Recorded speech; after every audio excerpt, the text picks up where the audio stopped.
अस्सलाम वालेकुम दोस्तों, एक नई वीडियो के साथ हम लोग आज फिर हाज़िर हैं।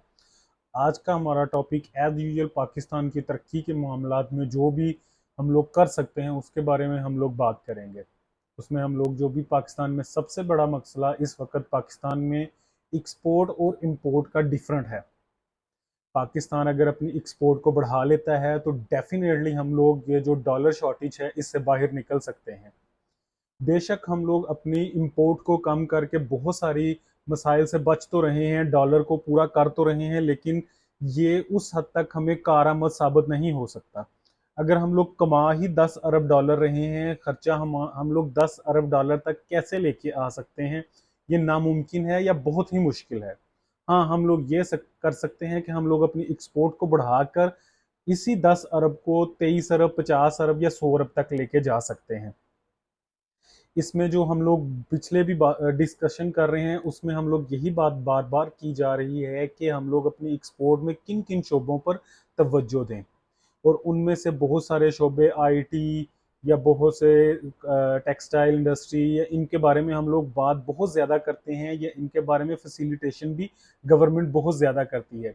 लेकिन जो हम लोग बेसिक एक एग्रीकल्चर लैंड होने की वजह से हमारे पास जो सबसे मेन एक्सपोर्ट का यूनिट होना चाहिए, या हमें सबसे पहली और आसान कोशिश कर सकते हैं हम लोग, वो हमें हमारी एग्रीकल्चर।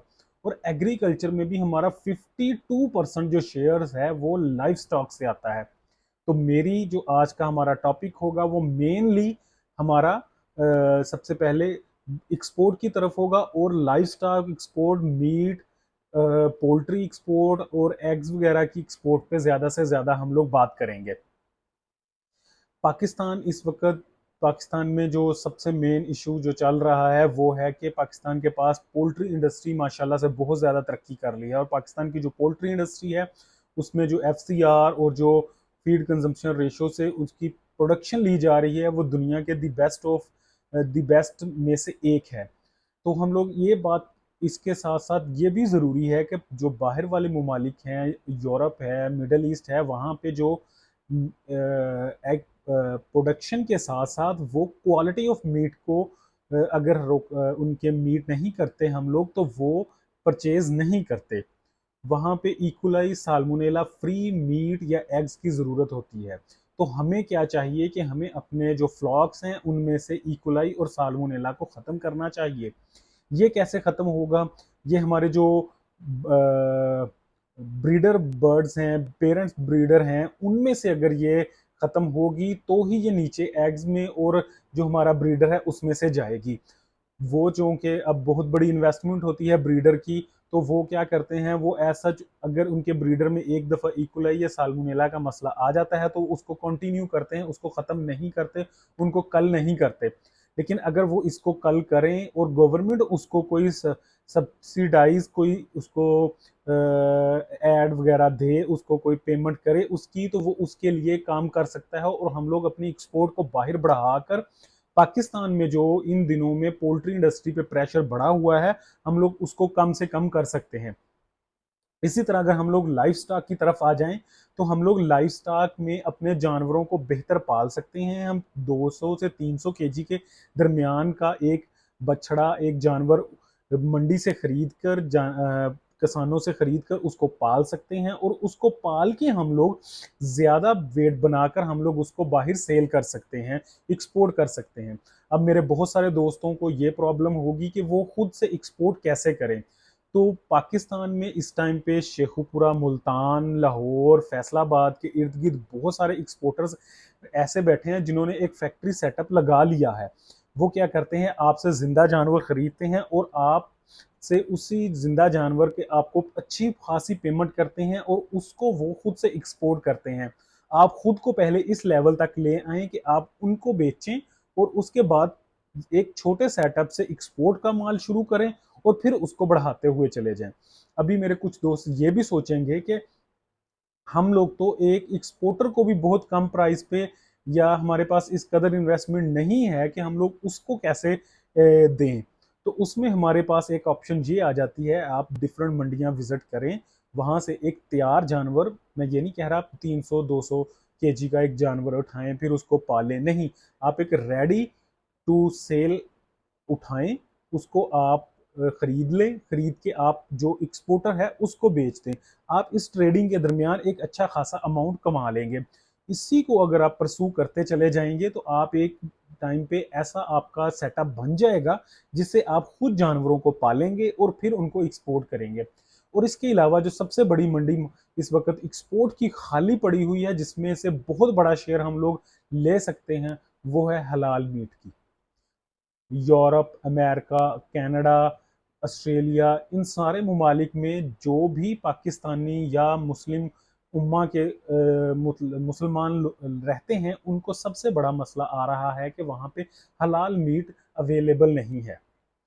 अगर हम लोग पाकिस्तान हलाल मीट इंडस्ट्री डेवलप कर ले पाकिस्तान के अंदर, रजिस्टर्ड हलाल इंडस्ट्री, तो हम लोग इन ममालिक को सेल कर सकते हैं।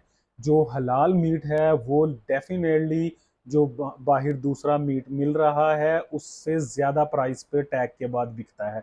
अगर हम लोग अपने ईमान के तकाज़ों को मजबूत करें और पाकिस्तान से हलाल गोश्त बाहर एक्सपोर्ट करें तो बेशक हम लोग बहुत बड़ी रकम कमा सकते हैं। इस टाइम पे टर्की वाहद वो मुल्क है, मुस्लिम मुल्क है, जो तकरीबन 50% शेयर के साथ 50% मीट के अंदर जो शेयर है वो टर्की लेके पहले नंबर पर है। तो हम डेफिनेटली एक इस बड़े सारे जो गैप है उसको हम लोगों को फिल करना चाहिए।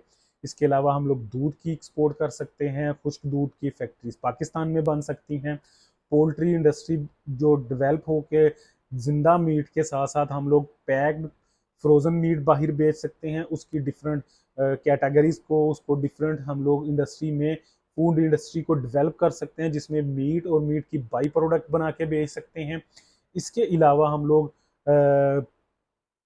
रेडी टू कुक जो हमारी मीट हो सकता है, सालन, कड़ी, इन चीज़ों को कैन फूड के अंदर पैक करके हम लोग बेच सकते हैं। और ये डेफिनेटली पाकिस्तान की तकदीर बदलने वाला है। ये एक ऐसी इंडस्ट्री है जो ऑलरेडी वर्किंग कर रही है, उसको हमने सिर्फ और सिर्फ कोऑपरेटिव सिस्टम के अंदर लेके आना है। उसमें काम करके हम लोग बहुत सारा पैसा कमा सकते हैं और पाकिस्तान की एक्सपोर्ट को दिनों में ही ऊपर लेके जा सकते हैं। ये एक वाहद वो इंडस्ट्री है जिसके लिए आपको बहुत ज़्यादा कैपिटलाइजेशन की ज़रूरत नहीं है स्टार्टिंग की, क्योंकि ऑलरेडी पाकिस्तान में एक बंदा ये काम कर रहा है, चाहे वो एक जानवर से कर रहा है, दो हैं, पांच हैं, मुकम्मल 10,000, 20,000 या इससे बड़ा कोई फार्म है, तो वो एक कारोबार एक काम चल रहा है, हमें उसके लिए ज़्यादा तवज्जो देने की ज़रूरत नहीं है। हाँ, इसमें बाद में हम लोग बहुत सारी चीज़ों को ऐड कर सकते हैं, जैसे हम लोग ब्रीडिंग पे तवज्जो दे के हम लोग अपनी जो एग्जिस्टिंग हमारी नस्लें हमारे पास मौजूद हैं, ब्रीड हमारे पास मौजूद है, हम उनको ज़्यादा से ज़्यादा इवॉल्व करके अपने इस सिस्टम को मजबूत बना सकते हैं। डेफिनेटली आप लोगों को ये समझ आ गई होगी कि हम लोग लाइफ स्टॉक और पोल्ट्री से कैसे पैसा कमा सकते हैं। अगर फर्दर किसी दोस्त को इस बारे में मदद चाहिए होगी तो मैं उसके लिए भी हेल्प करने को लिए तैयार हूँ, क्योंकि ये मेरी स्पेशलिस्ट में ये हमारी मेरी फील्ड है, इसमें मैं लोगों की मदद भी कर सकता हूँ, ऑलरेडी कर भी रहा हूँ। तो अगर किसी भी दोस्त को किसी किस्म की हेल्प की चाहिए होगी तो वो मुझे लिंक में जो मेरा इंस्टाग्राम है उस पर रब्ता कर सकता है। अल्लाह हाफिज़।